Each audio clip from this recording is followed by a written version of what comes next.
Hi, this is Mark from LongIslandWatch.com, and it's time for a business video, not a tariff one. All right. And today, I want to talk to you about two different things. The first one is what is known as minimum advertised price, or you may hear it referred to as a MAP, minimum advertised price, a MAP policy. Well, what is a MAP policy? Well, really straight, is a policy set forth by a manufacturer, distributor, whatever, that a retailer cannot advertise their products lower than a certain price point. Now, this way predates the internet. This goes back to good old-fashioned retail days by brands that are trying to protect their brand identity, trying to protect their brand value amongst various vendors. And what it was back in the day, you may pick up a circular. Remember circulars? They came in your Sunday paper, and you may be looking for a TV or something. And no matter where you went, as far as authorized retailers, you would always see the same rock bottom price. They do not vary. Why? Well, that was minimum advertised price. So with the advent of the internet, it just took another step forward because obviously there could be a lot more competition. Pricing is much more dynamic. But you need to keep in mind that minimum advertised price, whether it is at an online vendor, a brick and mortar retailer, it is strictly, you have to read the words, minimum advertised price. The retailer can still sell the item for as high or as low as they want, but they cannot advertise it below a certain number. And that's how they protect brand identity. Now, it's only going to apply to your authorized retailers. Gray market simply need not apply. So here's a lesson for you. If you're looking for a certain watch, whatever, let's say it's a Seiko SRPE 93, right? And you see everyone is solid at the same price, 300 and change or whatever, and you find one guy that's like 20 or 30% less, chances are that vendor is not authorized. So minimum advertised price policies, a lot of people say, oh, well, you know, what about like antitrust laws, price fixing, what's one of the other terms they use, resale price maintenance. It's not a vertical pricing policy, this and that. It is basically, it's a verbal agreement. I used to sign MAP policies back in the day. I haven't probably signed one in over a decade, and that's probably due to the legality of it.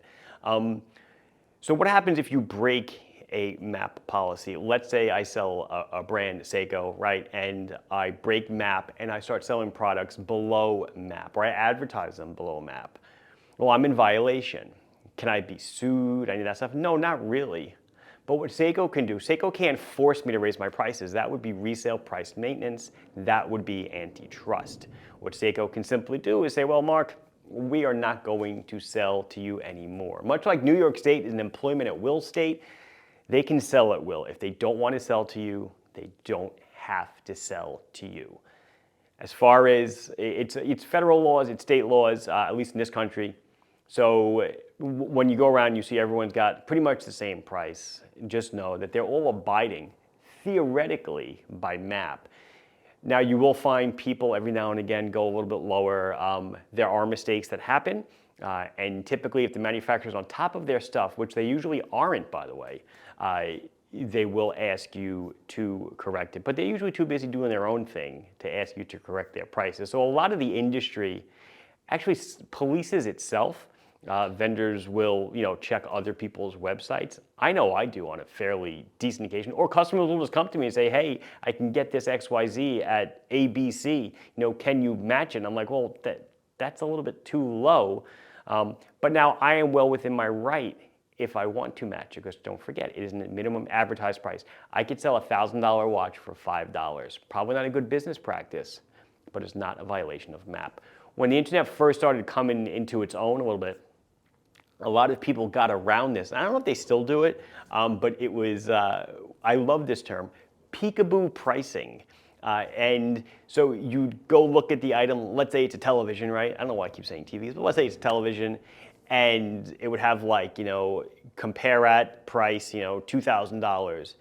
to see our price, you need to add it to the cart. And then once you added it to the cart, that was your intent to purchase, and now the price would be revealed to you. But pretty much Peekaboo Pricing, nobody really allows it anymore. I never partook in it because I just felt it was a very shady business practice. The second thing I want to touch on is something that I've wanted to make a video on for a while. I never did. I figured it would be a good tack on to this video. I'm just kind of concerned a little bit about the way it will be perceived, but I like to be honest with my audience. Returns. What the heck do we do with returns? It's a great question. Our return policy is spelled out extremely well on our sales receipts and on the website. You can return something within 30 days, no questions asked. You just don't rip the plastic off, you don't wear it, size it, etc. If it's defective, totally different story. Obviously, I'll work with you, whatever needs to happen.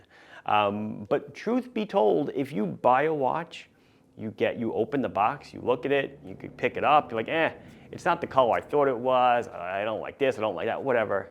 You put it back in the box, you send it back, we give you a refund. What do we do with it? We resell it. I mean, what am I supposed to do with it? I can't throw it away. I'm not Amazon. I'm not in that business. Amazon takes returns, puts them on pallets, and auctions them off to people with kind of like a WYSIWYG. What you see is what you get, or maybe you don't even see what's in it, and you hope to find a gold mine. I can't do that. I have to survive. So this is the one that gets me, though. People will leave a note when they purchase something, and they'll put explicitly in the comment sections, I do not want an item that has been returned. Now keep in mind, we really don't even know because the return policy is strict and it's got to look the same way it was delivered originally, all the plastic on it, tags, unsized, unworn, etc. However, I often want to say to these people, you don't want to return. However, do you still want the right to return it if you don't like it? And of course you do. You can't kind of have your cake and eat it too. But I mean, that's kind of what returns comes down to, and I'm sure you understand it. I'm sure you get it. It's something that I feel like it's almost like a dirty little secret, but it's not a dirty little secret. People buy stuff and they return it. Our return rate runs at roughly 3 to 5% typically, not counting defects for people that buy stuff and do not like it. The shopping channels, when they were in their heyday, their return rate was over 30%, if you could imagine that. And you know what they did? The shopping channels turn around and shove it all back to the vendor and say, hey, you guys take back all this stuff. They're all returns. We don't want it. I'm not in that business. I'm in the selling business. So if you get something, just kind of my store or anybody's store, you need to read the return policy and make sure you understand it. I actually know companies that swab their watches for alkali to see if you actually placed it on your body or handled it in a heavier than usual fashion before issuing your refund. That's a little bit extreme for me, but it happens. Anyway, that's it. Those are two things I want to talk to you about, the MAP policy and returns. It's Mark from LongIslandWatch.com. Hopefully you still want to shop at the store. Please like the video if you enjoyed it. Subscribe to the channel if you've not done so. Comments, questions, anything you want to say, put it down below. I'll be sure to address it whenever I can. Thanks for watching. Bye-bye.